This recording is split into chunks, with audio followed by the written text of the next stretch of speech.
Hi, this is Chris Nelder, and this is TraderChat on Fins TV. Awesome.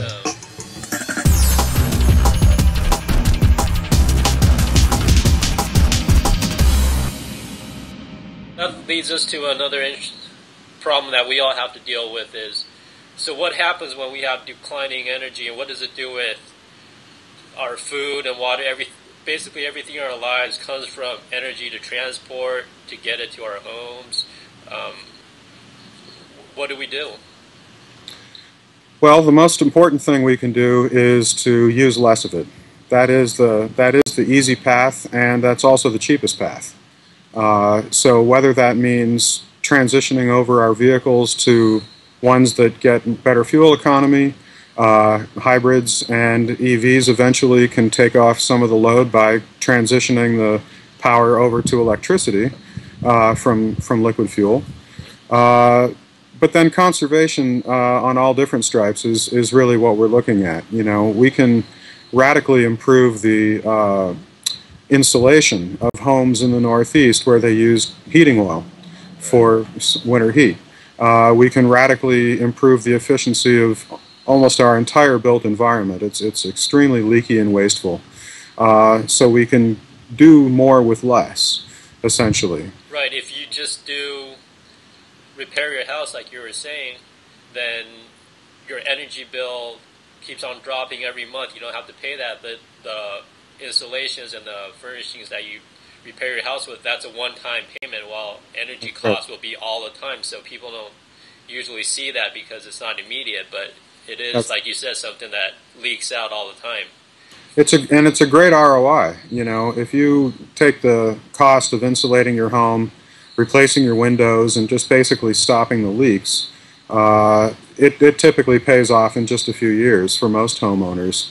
And, you know, in the same way, I used to design and sell solar systems, residential and commercial solar systems, and, you know, in my experience, the more expensive homes that use a lot of power, that invested in a solar system would get a simple payback on that investment in, you know, typically 10 years or less. For a very average residential home, it was oftentimes more like 14 years. But that system's going to produce power for, you know, up to 25 or 30 years at the warranty, but it's going to continue to produce power for maybe 50 years or longer.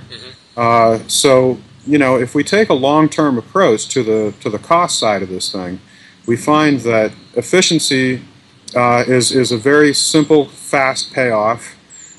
Solar hot water systems are probably the next best, fastest payoff.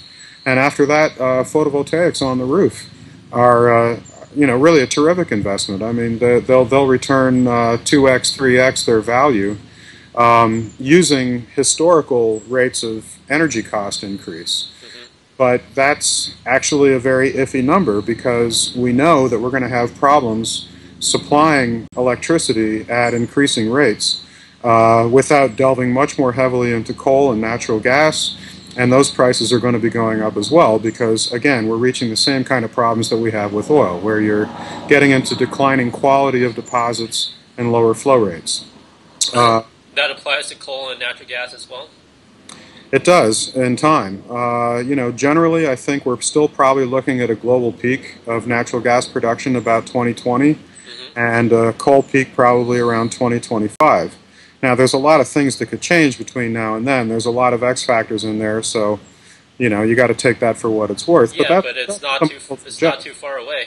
It really isn't, when you take into account the decades that it takes to change over infrastructure, to replace vehicles, to insulate, you know, millions and millions of buildings and so on. So efficiency is really the low-hanging fruit. It's a terrific payoff for a very small investment. And you know, if we take a longer view of this stuff, instead of thinking, well, I'm not going to invest in this house because I'm just going to flip it in 2 years, right, or whatever. That's how a lot of people think short term. That's exactly right, and that's exactly how you get into the problem that you're in now. You know, we have to take a longer view of this stuff. We have to start thinking in terms of decades, mm-hmm. and not quarters. And, you know, incidentally, that's part of the reason why China is absolutely running circles around us right now in the U.S., because they're taking a long-term approach to this stuff. They're buying up resources in vast quantities all around the world, including in our backyard. I mean, they're going to be drilling in the Gulf of Mexico here. Because they held their powder while the U.S. and much of the West was going off on a banking frenzy of hallucinated wealth, and they started buying up those resources on the cheap when all of that stuff crashed a year ago. And you know, they have the ability to do planning for resources and finance on a 20, 30-year time frame. You know, whereas in the U.S., I mean, we haven't had a coherent energy policy in this country for about 30 years, and the way we're going about it now, we're not going to have one anytime soon. Yeah, we're just living day to day, week to week. Absolutely. Even month to month is a stretch. So and playing accounting tricks, you know, designed to get us through the next year, without any thought of whether or not, you know, what happens if we don't have an economic recovery a year from now as we're planning. And this little trick doesn't last very long. I mean, we're not even attempting to be serious about this stuff yet. I'm Nelderini on Twitter, and I usually post about energy or just important related information that I think people need to be aware of. And occasionally I talk about cooking and other things like that. My blog is the central place to find all my stuff, so that's getreallist with 2Ls.com. 750 articles, at least 150 or more about peak oil.